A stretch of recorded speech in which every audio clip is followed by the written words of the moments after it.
This episode of the podcast is brought to you by Bear Boat Alaska. Up your DIY hunting game with one of their 37-foot adventure yachts. You and 5 of your friends can hunt, fish, set crab pots, shrimp pots, and take DIY to the next level. Bear Boat Alaska is locally owned by a Ketchikan resident who lives here year-round. Call Larry at 907-617-4542 or go to bearboatalaska.com. That's B-A-R-E boatalaska.com and tell Larry you heard about it on this podcast. All right, Paisley, Wortman, and Tyler Bennett, welcome to the podcast. Thanks. Thank you. So, Paisley, you grew up in Craig. Mm-hmm. And Tyler, are you from Craig too, or are you Oregon? No, I grew up in Grants Pass, Oregon. Okay, is that where you're at now, both of you? Yeah. Excellent. So, small town community there. How does that compare to Craig, Paisley? Yeah, so that's kind of the one thing, everyone hears, oh, small town mentality, small town. I think the sign in town says 38,000, but it's probably closer to 50 or 60, I'd say. Just in the county, because most people come into the Grants Pass. So, yeah, and then I tell people, well, you guys think everybody knows everything here. Go to Craig, there's 1,100 people. So Yeah. When I was living in California, I lived in a place that everybody said was tiny, and it was 40,000 people. And then there was a town out the road that people said, oh, it's the middle of nowhere. I said, if you're 20 minutes from a town of 100,000, then that's not middle of nowhere. Yeah. So I want to talk about the elk, of course. Oregon is known for its elk hunting. Tyler, did you grow up elk hunting, or is this a new thing for you? Yeah, I did. I got really serious into it about 7 years ago. And it really depends on where you go in the state. The coast has a high population of elk, and then Eastern Oregon has a high population of elk. The Cascades that run right in the middle, there are elk, but it's very, very hard to get into them. So I've spent most of my time over on the coast, and that's where we went this year. Got a few spots in there that seem to always get into them. So, yeah. Mm-hmm. And so was this just like a natural, hey, we're going to go hunting, or was there a pitch to take someone hunting, or I want to go hunting? How did that happen? As far as my elk, or? Yeah. Yeah, well, we planned on it. As far as bow hunting, I'm a new bow hunter. I definitely consider myself a newer bow hunter. So, I, spent my summer in Alaska, and so there was part of me that wasn't sure about coming back, especially because I ended up extending my trip up home till the middle of September. So I really only had a couple days of actual opportunity to hunt when I came back. So I kind of hemmed and hawed about it. I did bring my bow to Alaska and spent as much time as possible in between fishing trips, getting it sighted in and just practicing my shot, getting comfortable. But when we came back, I just wasn't sure. Tyler was also successful this year, just a few days before I got back. So part of me was like, well, that takes the pressure off. We have meat in the freezer. Maybe it's just a sign that I don't need to do it because I hadn't been back. And then we had plans the last weekend of the season. His brother and dad had tags, and so they went up to the same area that Tyler had harvested his bull. And I still was kind of on the fence. We were going to go regardless and be pack mules, but I hadn't got my tag yet. Just was like, I don't know, maybe I don't deserve it. Maybe I shouldn't do it. And then Tyler, he's a firefighter, so we weren't able to leave until Friday morning. And 2 hours before we were getting ready to leave, he had just gotten off shift, and his brother and dad called and were like, we just got an elk down and there's more in here, so you need to get a tag. And then that transpired into, again, another successful hunt for us. Nice. So if you are a resident, it's not too difficult to pick up tags? No, it's just over the counter general. There's also, there's draws and stuff as well, and lotteries. But as far as what we did, we just did general season this year, and you have to buy your tag before the season starts. Otherwise, you just get a late fee attached. So that's what was the case for me. I forgot about that rule of buying it before the season started, and I was up in Alaska, and I think we just got back from a fishing trip, and so the season had started. So I missed the boat then, and then just paid the late fee, which is like an extra $25 on that's top not of a bad. regular tag. Yeah, if you're Yeah. in state anywhere, it's so much nicer. When my wife was getting a PhD in Wyoming, it was just general season over the counter for her. So easy to get a whole bunch of tags. But in Alaska, it's all over the counter for a lot of the hunts. But you either have to get a guide or it's just cost prohibitive. And so it ends up being just a mess. And as you're looking for these other hunts around the country, it's just so expensive if you don't have to get a tag and if you don't have to win a draw. And it's crazy to hunt out of state. Yeah, for sure. I know I was an Alaska resident up until 2018. And I know that's now that I want to hunt sometimes at home with my dad. It's like, oh, damn, it's like $500 now for me to do that. And so, yeah, it was very nice that it worked out back home now in Oregon. Mm-hmm. So as far as archery preparation, what type of shots were you looking at? I'm pretty new to archery hunting too. I've shot my bow a lot, and I missed a couple of black-tailed deer a couple years ago. And this last year when I was prepping for caribou, rather than just shoot at different distances, I was like drawing and then kneeling and then standing back up and then shooting. What were some of the scenario type things that you were practicing? Yeah, so aside from just getting it dialed in, and so obviously sighting in at specific yardages, 20, 30, up to 60, I spent a lot of time this year. Are you familiar with, her name's Courtney, I think it's pronounced Preety now, her outdoor journey? She is based out of Oregon, and she's all about just kind of like growing the female community, especially in the hunting industry. And so she runs some really awesome archery camps, and I was wanting to get back into it. Tyler got me my first bow in 2019, and then just kind of wasn't sure if it was for me and stuff. And then this year really wanted to get back into it. So invested in going to some of her camps and just networking with some women and learning how to do a lot of stuff on my own, which was really good. And then one of those camps that I went to, we did a 3D course. And so we were shooting, when it was all said and done, I think it was like 20 to 30 targets per course, and we did 2 of them. So, and those 3D courses are different because those targets are like at 17.6, 62.9, like all sorts of different yardages. So that was really helpful in being able to just shoot, between your pins, and then just repetitions, really reps on reps on reps. And then some of those as well, especially with the 3D course. Sometimes like based on where it's never just like an open field and you're shooting at random things, like you're on a hillside or you are in positions where you have to be on your knees or, balancing on the side of a hill. So that helped a lot. Did you do pretty well in that? Or was it one of those things where you're going to go shoot the course and you do terrible and all of a sudden your confidence is shaken?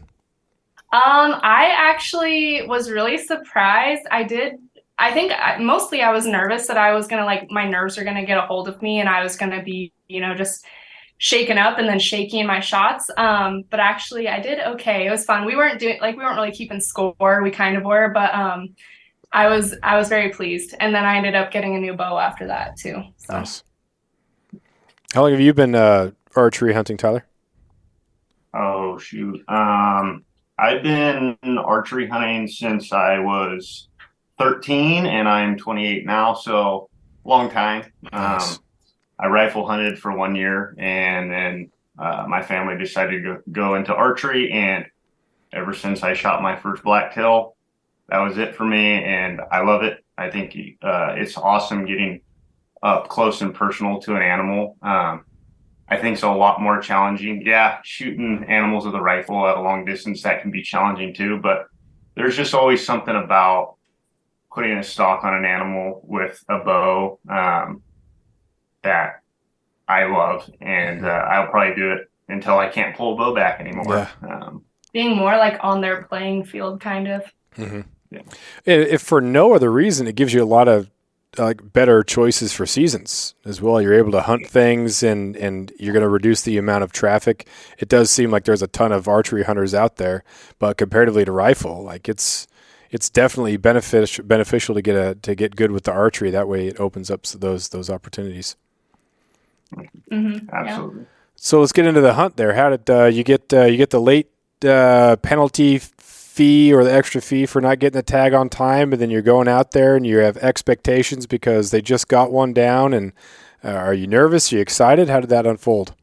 Yeah, I was definitely nervous. And then also, like, part of me, I was like, okay, also coming out because we had some unsuccessful years going into this too. This was my first actual time hunting my own tag in Oregon. But we didn't have well, you got a deer last year, but before that, the last 2 years were fairly unsuccessful, no deer or elk in the freezer. And so I was like, okay, what are the odds? I'm gonna get this tag, but what are the odds that we get another one down? Also, went into it partly thinking I was like, I haven't been here to have my own boots on the ground. I've been in Alaska, doing the summer thing. So I was like, if at the end of the day or at the end of the weekend, I paid for just a really good experience, getting to go help pack out and be at camp and everything. So part of me was kind of telling myself, just don't have too high of expectations because the odds seem to be against you already. Mm-hmm. Just because I was like, what are the odds that we're going to get a third one in the family? So we went up there, met up with them, got the rundown. They had already gotten back to camp right when we got back. So they gave us, told us the story of how it happened and their general area. And we compared like Onyx notes and everything that Tyler had taken. And then went out there, poked around a few different places that first night. And then that last bench with everybody, we heard a little bit, right? Yeah. But for the most part, it was pretty quiet. And we kind of came to find out later that the bulls in that area would talk more so like between like 7 and 11 in the morning for the most part. And then they'd go pretty quiet. It was still pretty warm out. During the day, it got up to like 75. So still fairly warm. And then the next day started out. After years of fine print contracts and getting ripped off by big wireless providers, if we've learned anything, it's that there's always a catch. So when I first heard that Mint Mobile offers premium wireless starting at just $15 a month, I thought, what's the catch? But after talking to them and using their service, it all made sense. There isn't one. Mint Mobile's secret sauce is that they're the first company to sell wireless service online only. They cut out the cost of retail stores and pass those sweet savings directly to you. For anyone who hates their phone bill, Mint Mobile offers premium wireless for just $15 a month. I was hesitant about having to get a new phone and a new phone number, but with Mint, you can use your own phone with any Mint Mobile plan and keep your same phone and your same phone number along with all of your existing contacts. Mint Mobile gives you the best rate whether you're buying for one or for a family, and at Mint, families start at 2 lines. All plans come with unlimited talk and text plus high-speed data delivered on the nation's largest 5G network. Switch to Mint Mobile and get premium wireless service starting at just $15 a month. To get your new wireless plan for just $15 a month and to get the plans shipped to your door for free, go to mintmobile.com/waypoint. That is mintmobile.com/waypoint. Cut your wireless bill to $15 a month at mintmobile.com/waypoint. Where we were at, there was a lot of different like skid roads and benches that we were hunting. So, we just go out on the different benches and try to do some locates, and didn't really have anything going on all day. And then it was that last one. So we poked around all these places all day. There isn't a whole lot going on. We'd done a decent hike that first night that we were there on Friday, checking out the area. And then we got into this one bench on Saturday, and it was about 2 or 3 o'clock. And same thing, hiking in, looked kind of good. And Tyler was letting out some bugles, and then we got an answer that afternoon, which was really fun. So that started it off. And let's see, you went back and forth with that one guy for a while. And it was I was like, okay, we're going into real game mode. Like this might actually happen. Could hear that bull bugling back and forth with them coming in. And so I was ready. And then he just kind of went quiet. Yeah. He didn't want to talk anymore. So. Yeah. I've been doing it for a while now, and this year was the craziest I've ever seen it for elk. My experience with my bull, hearing my brother's story, and then her elk, it was just crazy the whole season, how everything happened. But for her elk, we knew where they were at and where they wanted to go. And we kept working around this ridge and nothing would talk. And then finally we got right up on their level, and I let out a bugle, and instantly this big bull just lights up. And I'm like, I look at her and I'm all, jacked. I'm like, this actually might happen. And I told her, I said, that's a mature bull. And then so I start doing my thing with him. And I think, like, once you learn how elk talk and what they want, is a game changer as a bow hunter.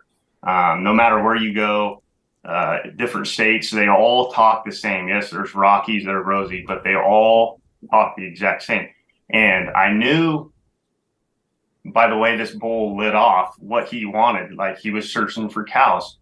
And I was like, okay, so I'm going to act like a bigger bull that's got some cows. And then all of a sudden, the sounds change of him. And I'm like, I've never been so confused. I'm like, here this bull wants cows, and then now he's telling me he has cows. And so I'm going back and forth with this bull for like an hour.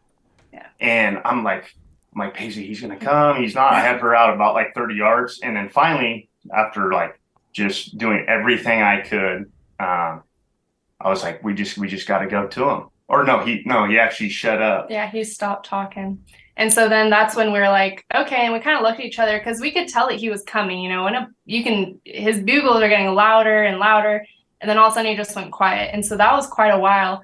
So we're like, okay, like, let's work our way up this area. So we start working our way up, hiking in, and we got into kind of this more, where we were originally at was a small little ravine. So then we went up higher, and there was a little bit more open area, with a small creek, and then there was like a draw like over this small hill. And so we were like, okay, it's been a little bit of time, like, let's see if maybe they want to play some more. And so Tyler starts letting off some bugles again, and at this time we're thinking, okay, it's the same guy that's answering. So he answers again, and it sounded like that same one that was a little bit more mature. So Tyler, once again, he's like, okay, like, you need to range all this, get ready. And all of a sudden I'm like, okay. And I'm like, looking, I start ranging. I look back, and he's just gone. Tyler's gone. He disappeared back into no man's land, and he's back behind me somewhere calling and raking. And I'm just like, well, all right, he's doing his thing. I guess I'm out here doing my own thing, and we're going for it. And so that's where it kind of switched once again too. Yeah, because this bull, I've never worked so hard for a bull in my life, because I didn't realize it was two different bulls. They were right next to each other. We had a herd bull and a satellite bull, and I didn't. Which we found out kind of later. And so I'm raking, I'm bugling, getting real aggressive with this bull, and he's just not coming. So I didn't tell her. She was already up in front of me, and I'm like, our only chance of getting this bull is if I slide back, and maybe I can pull him away from the herd or whatever. And so I slide back. I keep sliding back, keep trying to work him towards her, and nothing. He's just not coming. And finally, after another like 30 minutes, like, I'm like, hopefully Paisley snuck in on this guy and got him. And so I start, working back up towards her. So yeah, before you worked up. So then this is where he's back in no man's land, and that's kind of all going on in his head, right? Because I don't even know how you said, about 30 yards. So he's back there, and I had posted up behind this big stump because I figured, it's pretty open, kind of have a general idea based on where the sound is coming from, how he's going to come in. So I'm like, okay, this way, I can sneak behind this stump if he comes in, more on the left or right or straight towards me. So I'm just waiting. He's constantly bugling. And I had ranged, because before I went into this, I had set some rules for myself. Like, I only wanted perfectly clean shots, and I wasn't going to shoot past 40 yards. I was sighted up to 50 with my bow, but I was just like, nothing past 40. I'm putting a limit on myself. So I sighted everything in, all the trees, just to get an idea. And then it was about 70 yards or so was where that little hill out in front of me was, in a small creek. And all of a sudden that bull comes in along that hill. And I'm just like, oh, wow, like, it's real. Like, it's real once you hear him, and then it's real once you see him. So he comes in, and he's still screaming a little bit. And then he gets behind these three big trees, and he's kind of raking around. Not talking much, but Tyler's still back there doing his thing. And I kept telling myself, like peeking behind the stump, because on the left I had good eyes, and on the right there's a little bit of a slight uphill just in the topography to where I didn't have as good of sights on him once he was behind those trees. And so I kept telling myself, okay, like 5 more seconds, I'm going to walk up to him because he's raking. 5 more seconds, 5 more seconds. And then eventually he just gets uninterested and turns around and starts making his way up that hill. Head down, just over it, totally uninterested. So I figured now's my chance to get after this guy. And I look back, I don't see Tyler. So I'm just like, well, hopefully we'll find each other after this, like this, however this goes down. So as quickly as I can, I start making my way. I'm keeping eyes on him. He disappears over the top of this little hill. I get up there, just kind of look at where he was raking. He had slightly went to the left at this top of this hill. And at the top was a big bed of ferns and a big rock. So I was like, okay, I'm going to go slightly to the right. And then just in case he turns around and has interest again, maybe I'll have like a broadside shot once he gets past this rock again. And I could hear, once I got up there, I was over on the right, kind of looking. There isn't much to conceal me once I'm up there, and just hoping maybe he'll get interested and walk back out. And I can hear stuff going on because we knew that on the other side of this hill, there was a little draw. And I can hear stuff going on down there, and I'm waiting. I figure, okay, he must have went all the way down there already. Maybe I'll sneak around this rock and I'll have like an open shot, or at least be able to see him down at the bottom. So I have an arrow nocked this whole time. And I start to sneak around this rock and into these beds of ferns. And as soon as I pass that rock, right there, he's like kind of raking around in these ferns, maybe 25 feet max from me. And so in one motion, I was like, I don't even know how I did this, but in one motion, I dropped to my knees, I'm at full draw, and he's alert. He's looking straight at me, but these ferns are so tall, they're almost as tall as me in some areas of this unit, that all I can see are his ears and his antlers above these ferns. And it's quiet. So quiet, except for the creek going on. And I'm at full draw, and I have my pin right on where I figure his chest is, but the ferns are so tall, I don't know for sure. And I'm like, this isn't clean. Maybe if he just takes like 2 steps towards me, I'll have a clean shot, but I'm not shooting. And so I'm just sitting there. We can't even see eyes, but we're just like alert on each other. And it feels like an eternity. I don't even know how much time passes that I'm sitting there at full draw with this animal. And finally I get to the point where I'm like, I can't hold this any longer. So I hoped that I'd be able to just like raise myself up off my butt, because I was on my knees, my butt was resting on my heels, and that small like 1-inch motion of me just trying to raise up busts that bull. And this whole time Tyler had creeped up finally, and so he busts off, and Tyler's at the bottom, probably 30-40 yards behind, and he's like, did you shoot him? And I'm like, no, like be quiet, like no shot. And I walk forward and come to realize that what I thought was originally him down in the draw was the entire herd down in that draw, drinking. He went down and busted up the mountain, it sounded like. And I look down, I turn back, and I'm like, you need to get up here though, because we have an entire herd like 40 yards away down in this creek. And they were starting to move their way out. And so I see a line of cows, and I see this big herd bull, and then more cows from that bull busting up the mountain. He's scaring more of the cows down. And so there's probably like 20 plus animals in this herd. I'm just like, my jaw's just dropped. I'm like, oh, like, wow, like we are right in here, like in their habitat, in their home. So Tyler rushes up to me, and by that time the big herd bull was out of sight any longer, but we can see the cows. I'm like, well, they're moving this way, and there's an even bigger bull. Like we need to go try to cut them off. So we made a game plan, and then we decided to go up. Why did we decide to go up? Because they went up. It was straight, like, if anybody's been on the coast, they know how steep the coast is. They went up this straight up hill, and I was telling her, I was like, there's no way we can go up that quietly and stay on pace with them. So I was like, you know what, let's back out of here, kind of give them some time. Because elk, especially over on the coast, you can, just because you bump them, you can get right back on them in like 30 minutes. If you just let them kind of calm down a little bit.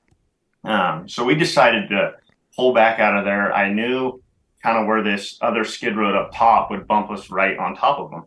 And so we got out of there, drove up to that skid road, hiked in, and we're like, I don't know, a couple hundred yards above them, and we still got good wind at this point. And so I let out a bugle, and all of a sudden, this big bull lights up right below us, and then this other big bull lights up right behind us, right where we just came from. I'm like, how in the heck is this happening? There were so many elk condensed in this little area. It was like a zoo in there.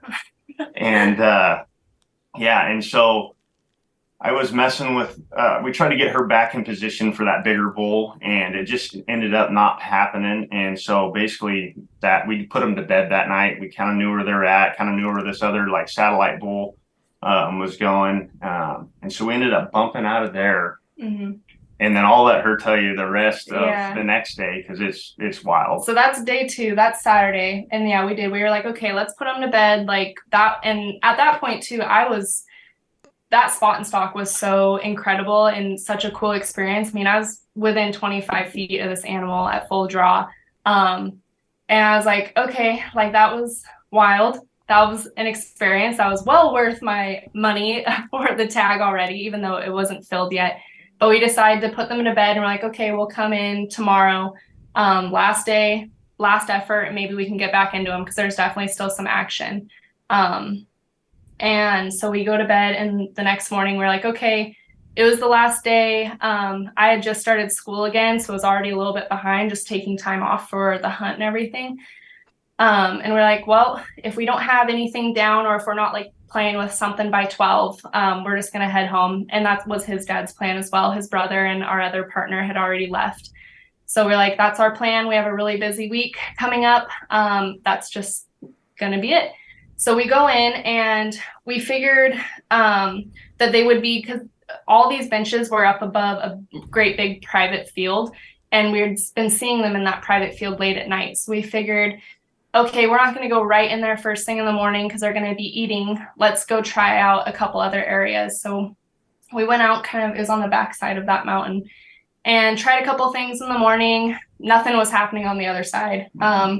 We're just kind of enjoying our time together, just messing around with some things on the camera and stuff like that. And then we're like, okay, on our way back, we're going to start checking the benches on our way back to camp. And so we went back in to, we went down on that bench below where I'd made the spot and stalk the night before. And at that point, we had met up with his dad, and we were going to go in all together. So we go into this bench and figured, it's a little bit lower. It's about 10:30 or so, maybe 10.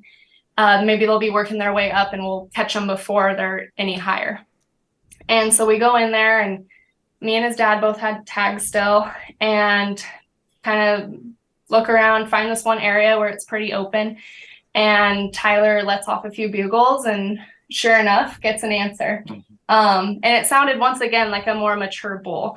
And so me and his dad kind of fan out, and we get into position again.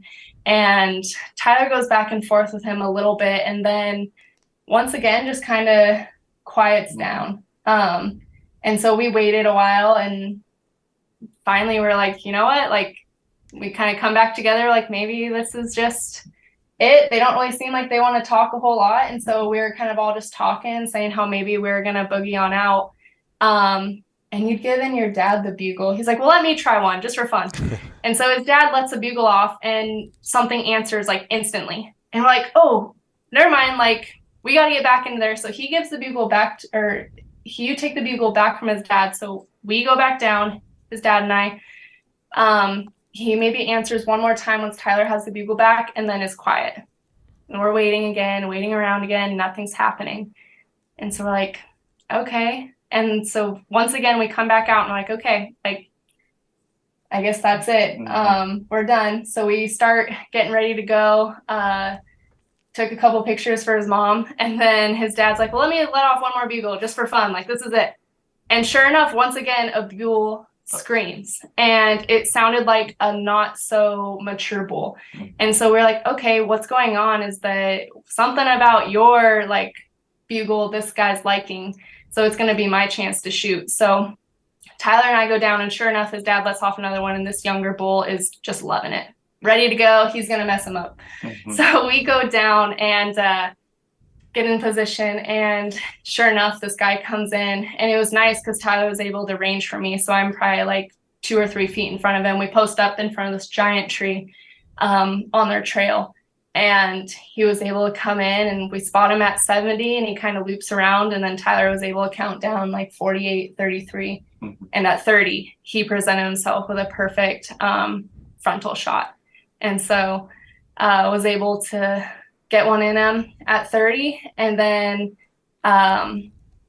what she's about to tell you is even crazy. I've never had to track a bull like we tracked him. Yeah. So I knew I hit him. I was totally confident in that shot. And that was the thing, was right before I pulled, I was like, let my nerves be calm, let this arrow fly clean and steady and strong. And sure enough, that's what happened. We walked up on because he got hit and then he ran off, just down this little hill.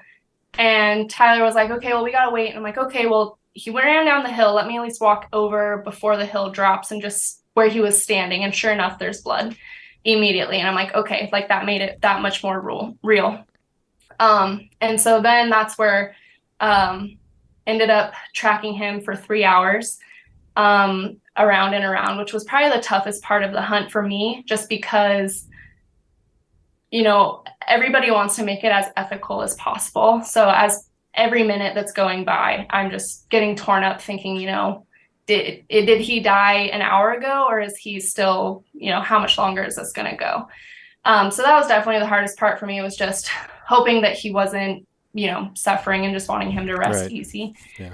But we end up tracking him. And part of that track, actually, he went right through the spot and stock where we were the night before.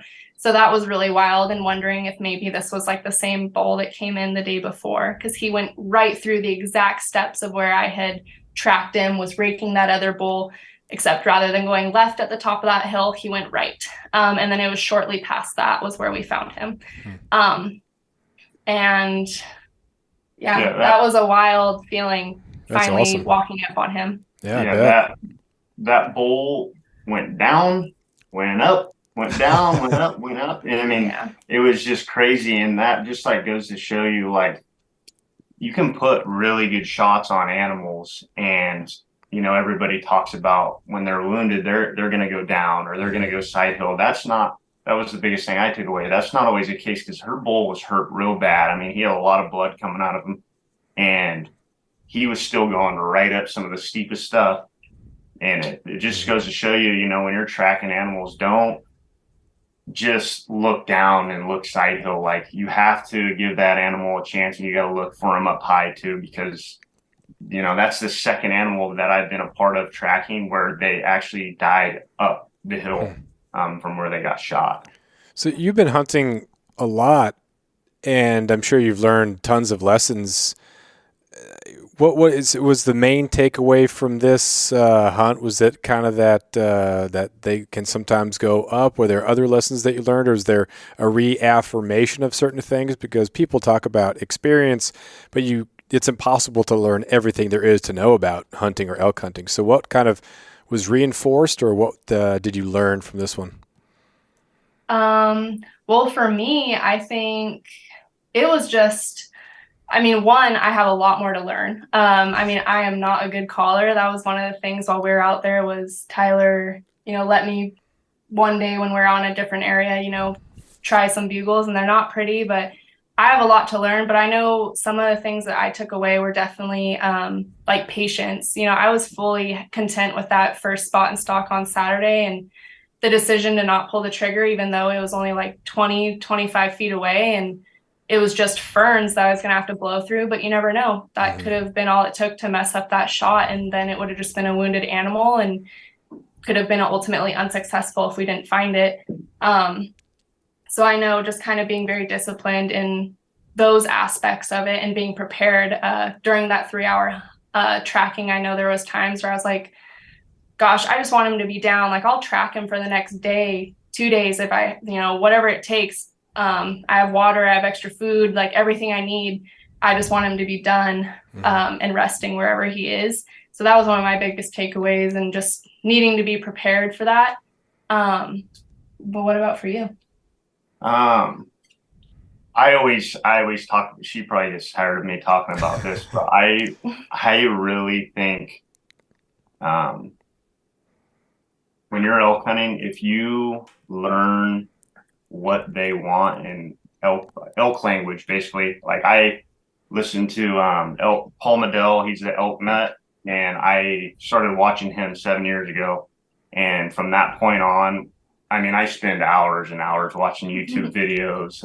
I know she probably gets annoyed sometimes, but just really studying how they talk. You don't have to be the best sounding caller there is out there. Like my dad does not sound that good, but I've kind of started teaching him like what they want in certain moments. And like, without a doubt, I know that's what called her bulling.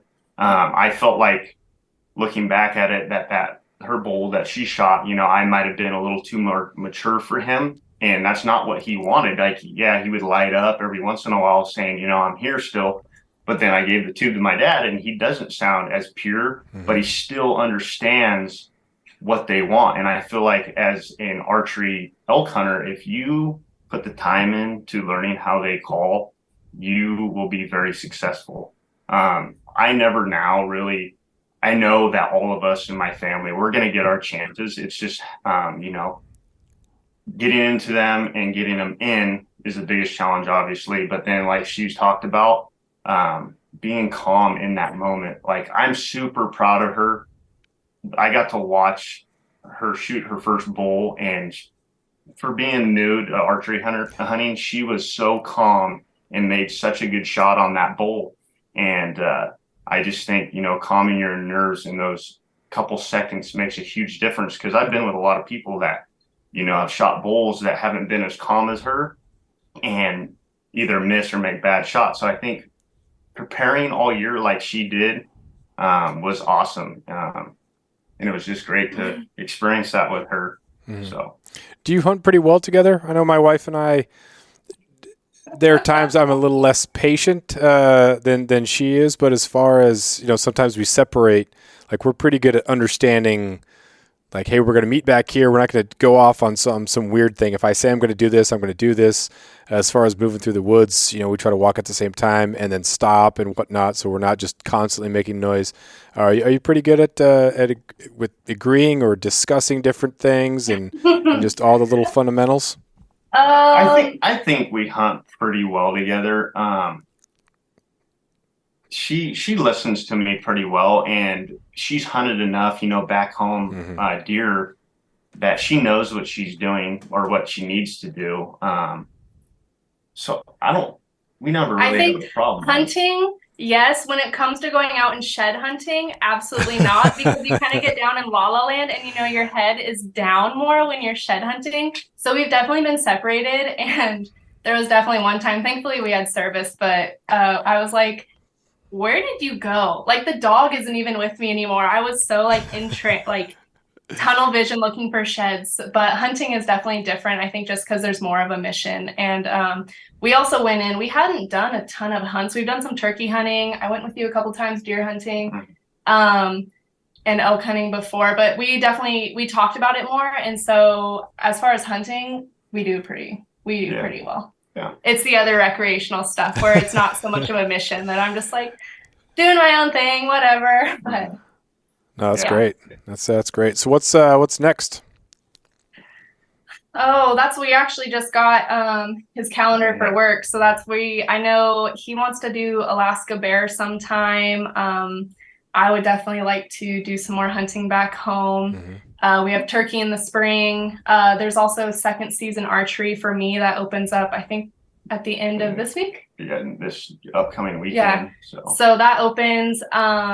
So hopefully get out there maybe for that, and maybe an Alaska trip for both of us, and then of course I'll be back there in the summertime. So always looking forward to that. Yeah, that's great.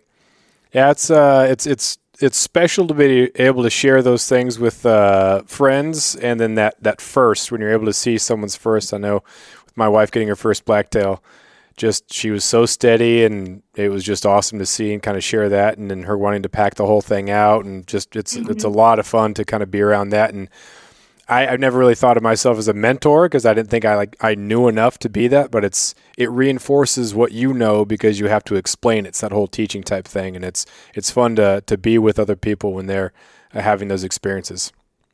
Yeah, it was really awesome. And I hadn't harvested an animal in 5 years since back home. So, I mean, this was my first successful hunt in Oregon, my first elk, first archery ever. So that was really great. And it was just really special, really cool. It was a really great weekend. Awesome.